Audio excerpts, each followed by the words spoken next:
Gwalior high court ने अब अपराधियों के दोबारा अपराध करने पर ऐसी लगाम कस दी है जो अपराधों को बढ़ाने से रोकेगा। यानी आजीवन कारावास की सजा काट रहे किसी भी अपराधी ने दोबारा हत्या या जघन्य अपराध किया और उसे आजीवन कारावास की सजा मिली तो अंतिम सांस तक जेल में रहना होगा।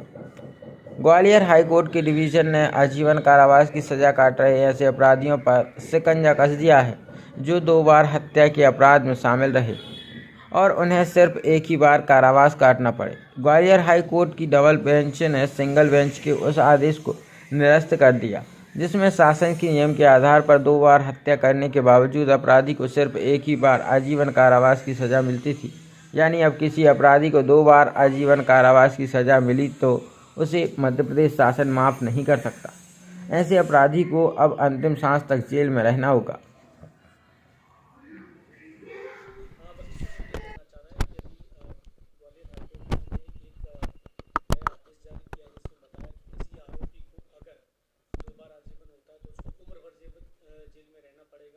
शासन की रिकमेंडेशन पर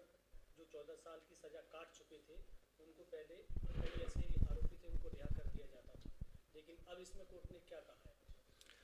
देखिए, जो गिरिराज गुर्जर का केस था उसमें माननीय उच्च न्यायालय के समक्ष ये प्रश्न आया था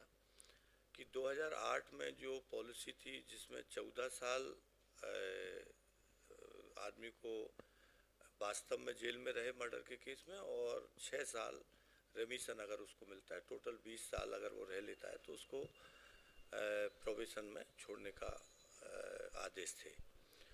उसी को लेकर जो गिरिराज थे उनके द्वारा एक याचिका माननीय सिंगल बेंच के सामने लगाया गया था और उनके द्वारा कहा गया था कि जिस समय हम जेल में आए उस समय की जो पॉलिसी होगी उस पॉलिसी पे के आधार पर फैसला होना चाहिए और माननीय सिंगल बेंच ने उसको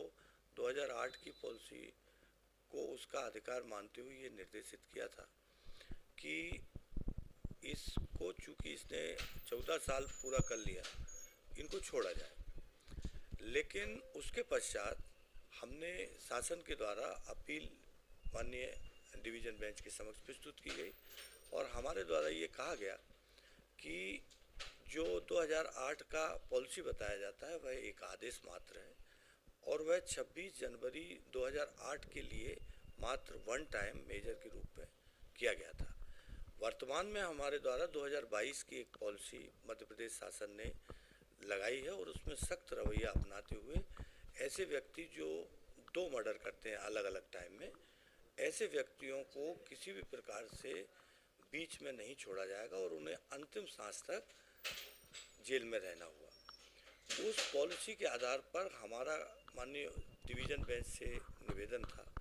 कि वो 2022 की पॉलिसी पे चलेगा और संबंधित को जो 14 साल प्लस 6 साल में छोड़ने का आदेश दिया गया है वो सर्वथा कानून के खिलाफ है। माननीय उच्च न्यायालय की डिवीजन बेंच ने इसे स्वीकार किया है और कहा है कि ऐसे व्यक्ति जो अलग अलग टाइम में 2 मर्डर करते हैं, 2 या 2 से ज़्यादा मर्डर करते हैं, ऐसे व्यक्ति को किसी भी परिस्थिति में 14 + 6 के आधार पर नहीं छोड़ा जाएगा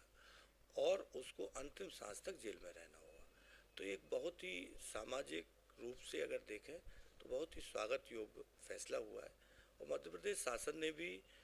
जो ऐसे अपराधी हैं जो बार बार मर्डर करते हैं, जिनसे जनता परेशान रहती है, उनके संबंध में एक कड़ा रुख अपनाते हुए निश्चित रूप से एक संदेश दिया है कि अब ऐसे व्यक्तियों की खैर नहीं है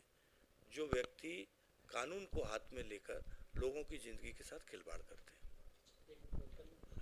एक मामला जस्टिस आनंद पाठक की कोर्ट का कल ऐसा आया है जिसमें सुरक्षा कर्मी मुहैया कराने को लेकर महलगांव का एक परिवार है जिसके बारे में कहा गया है कि अनावश्यक रूप से दी जा रही सेवाएं और उन पर जुर्माना वसूल किया जाए। क्या था पूरा ये विषय? एक्चुअली 2 लोगों द्वारा जो माननीय उच्च न्यायालय में एक सिंगल बेंच साहब के समक्ष याचिका प्रस्तुत की थी बहुत 10 साल के करीब पहले और उसमें ये कहा गया था कि उनको एक प्रकरण में गवाही देना है और उस गवाही के वजह से उनकी अंदरूनी दुश्मनी है और उस दुश्मनी के चलते उनकी जान को खतरा है। माननीय उच्च न्यायालय द्वारा उसमें कहा गया था कि आप यदि गार्ड का खर्चा जमा करते हैं तो आपको PSO मुहैया कराया जाए। उनके द्वारा गार्ड का पैसा पेमेंट नहीं किया गया और वो प्रकरण भी बीच में निबट गए। तो अब निसंदेह कोई जान को खतरा भी नहीं है और उनको जो माननीय उच्च न्यायालय द्वारा इंटरिम रिलीफ दिया जाकर उनको पुलिस मुहैया कराई गई थी गार्ड की, उसका भी जो खर्चा था इंटरिम ऑर्डर में वो भी जमा नहीं कराया। तो ऐसी याचिका कल माननीय उच्च न्यायालय के समक्ष सुनवाई हेतु नियत थी।